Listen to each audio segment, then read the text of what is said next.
All right, everybody. Good morning. It is Monday, January 20th. Happy Donald Trump Day, people. It's finally here. The day has finally come. And of course, that means also that the day has come for the presidential pardons. It is Monday, January 20th, 2025. It is now 2:45 p.m. here in Germany. And this is the Insanity Report for today, where I again had something else planned, but I just got the message that the pardons that we've all actually pretty much known were coming have come. So Fauci, Liz Cheney, the whole January 6th insurrection committee, and I don't mean that they were investigating an insurrection, they were part of an insurrection. So they're all getting pardoned, and I know that everybody's going to be super pissed off about this. Of course, emotionally it also pisses me off, but I mean, I guess, no, actually it doesn't. It doesn't. You know why? Because we knew this was coming. And we know that that's the kind of people that the Democrats, Joe Biden, the administration, the deep state, we know that's the kind of people they are.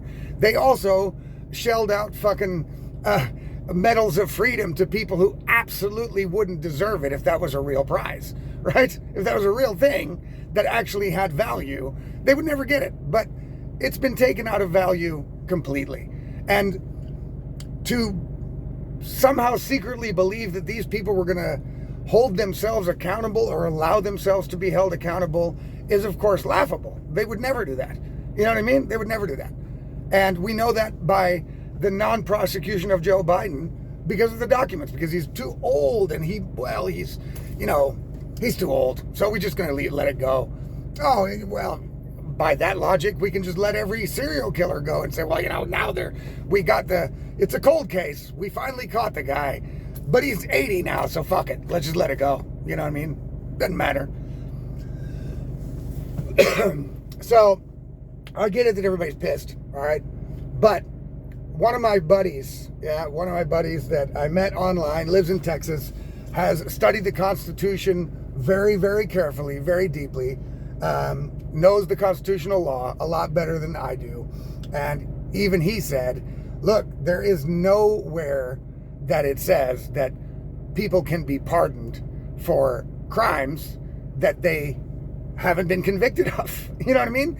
So basically what this does is all of these people that were pardoned now, Liz Cheney, Tony Fauci, the whole gang, they have, by accepting this pardon, have admitted that they committed some crime, and they're just not going to tell you which one it is, right? So they have admitted, by accepting a pardon, that they are guilty of a crime. Right? And that they need to be pardoned for. And I know that the CNNs and the whole Democratic Party and everybody is saying, yeah, but this is to insulate them from Trump's retribution. Mean old Trump is going to hold people accountable for the, not mistakes, but the absolute willful subversion of the will of the people over a period of 4 years. And that includes COVID, right? Fauci, whether he's guilty of a crime or not, obviously, the Democrats are aware that the majority of the people, even their people, were in some way either seriously negatively impacted from the COVID deal or in a major way. And not because of COVID, but because of the policies surrounding COVID, the whole, vaccine bullshit theater, mask, kids not going to school, lockdowns, the whole thing. That in any normal democratic government would be investigated and prosecuted if there were crimes to come out of it. But what the Democratic Party is again saying to the people, that they claim to be the party of the people and the working class and minorities, they're saying to everybody that has concerns over this vaccine and anything that has to do with the COVID crisis, they're saying, screw you. Yes, these people committed crimes, but they're not going to be held accountable because they're our buddies. Right? They're our buddies. Okay? So that they did this is no surprise. The real test here is going to be if the people in the Trump administration that is now coming in today have the balls to ignore these pardons for Fauci and them and take them to court anyway. First of all, evidence of a crime, right? Evidence of crime. If these people were pardoned without them being convicted of a crime, that means that that they basically can't list a crime in the document of the pardon, right?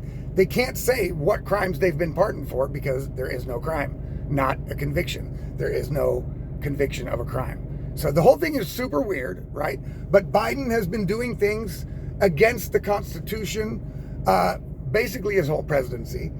With the whole thing about the paying off student loans, he was basically recalled by the Supreme Court twice, saying that's not constitutional, you can't do that, right? But he does it anyway.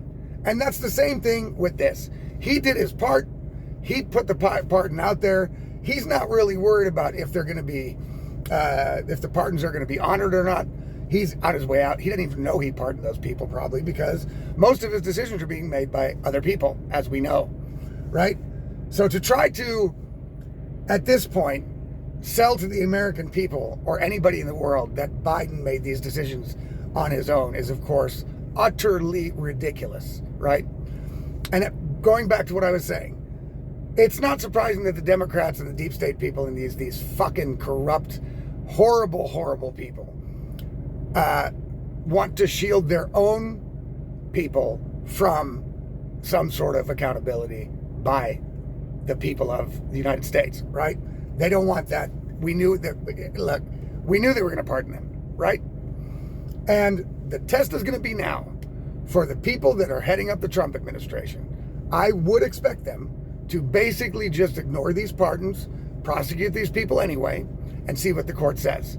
Because I think, and my buddy, the constitutional guy, right? He thinks also that you can't pardon somebody for a crime that they weren't convicted of, right? So you can't just say, look, if you committed a crime in those years, then you're good.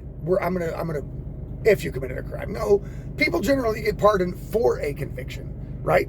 To overturn the conviction, right? You get pardoned from death row to do life in prison instead, because you have been convicted of murdering someone probably, right? And yeah, we're not going to just let you go for murdering somebody, but we'll take the death penalty off the table, right? And it just doesn't seem like logically, and I doubt it's legally the case, that these pardons can be upheld with no crime listed. So I fully expect the Trump administration and the cabinet people in the DOJ, people in the FBI, to still charge Fauci with whatever crime they've got the evidence of, right? January 6 people might be difficult, right? The January 6 committee people, it might be difficult because they're also probably congressionally insulated. Maybe their crime was listed. You know what I mean? Who knows, right? But I think Fauci and Milley, Milley, I don't know. I don't know exactly what crime he would have committed, but I would think that going behind the president's back and warning China of a possible attack it's a crime, I think. I think that's probably treason. I think that's probably treason. So either these pardons list the crimes and the people are now saying, yes, Milley says, I committed treason, but I'm pardoned. Fauci said, yeah, I committed lots of crimes and I'm pardoned. Well, part of the crimes that Fauci was, there's evidence of, one of the major ones is lying to Congress, which is a crime, right? And that probably is on his pardon sheet, right? They probably said, yeah, he lied to Congress. That's probably what they're going to use to start convicting him. So we'll take that off the table. I didn't read the pardons. I don't know. But essentially a pardon means these people admitted they've committed a crime, right? That's what they're doing indirectly by accepting the pardon. If you didn't commit any crime, then you should have the balls to say, look, I don't need a pardon because I didn't commit a crime, right? So if Milley or Fauci were men at all, right, they would say to Biden's administration, listen, I don't want this pardon going on my record making my reputation look stupid. I didn't commit any crimes. So there's no reason I should be pardoned, right? Right? Oh, but they're worried about Trump's retribution. Oh, yeah, right. That's what it is. It's retribution. Yeah, okay. Well, good luck with that. I think that the Trump administration should do everything they can to find out how these pardons can just be basically taken off the table, because I think they're unlawful, right? One of the good points that my constitutional friend always makes is, look, laws do not make things legal. Laws make things illegal, right? So if there's no law that says Biden can't preemptively pardon people, then there's no law. Then he can do it, right?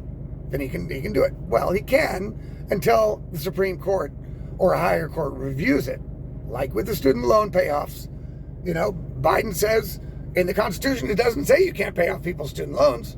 Right. But then the court interprets it and says, okay, but under the Constitution, under this and this would be unlawful. So we're going to see. We're going to see. It would be a shame if these people got away with, basically the crimes that they committed. But we're going to find out. You know what I mean? We're going to find out.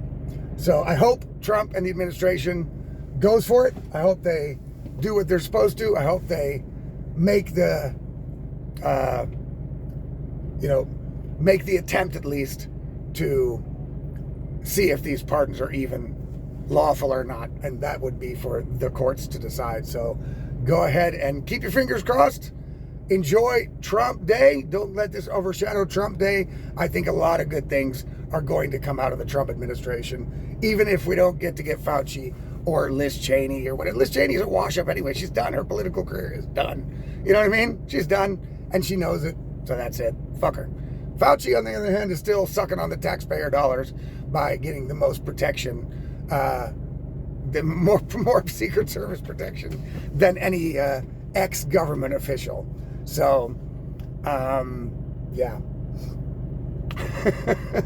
I think he should be nailed to the wall. Also because of the constantly going ahead with the, what's it called? Gain of function research, even though there was a moratorium on it set in place by Barack Obama. They went ahead and did it anyway behind the administration's back in China. And that's what essentially caused this whole virus to begin with. So he is definitely someone that needs to be prosecuted and charged. And a bullshit pardon that doesn't list any crimes, that's not going to fly. So there you go, people. It's going to be a good Monday either way because Trump's going to get inaugurated. It's going to be badass. And as soon as they get in there, it's off to the races. And I think we're going to have a very, very interesting and fun year to watch what happens. This is the chance for an administration in my lifetime, which has never happened before, to actually make some real reforms. So guys, if you're watching this video somewhere else and you want to get all my stuff into your inbox as soon as it's published, then all you have to do is subscribe to my Substack. You can do that below. Here are the links down below. You can do it for free. You can do it for $5 a month. I would appreciate that greatly, of course. And look, if you're watching this on another platform, then I still recommend that you subscribe to the Substack, because that way you get all the content. So also the articles I write, all the videos I do, which are not available on every platform except for Substack. That way you get them all in your inbox. So go ahead and do that, guys. Subscribe, share, please. Share my videos around. That would greatly help me as well. And have a great day. We'll see you tomorrow.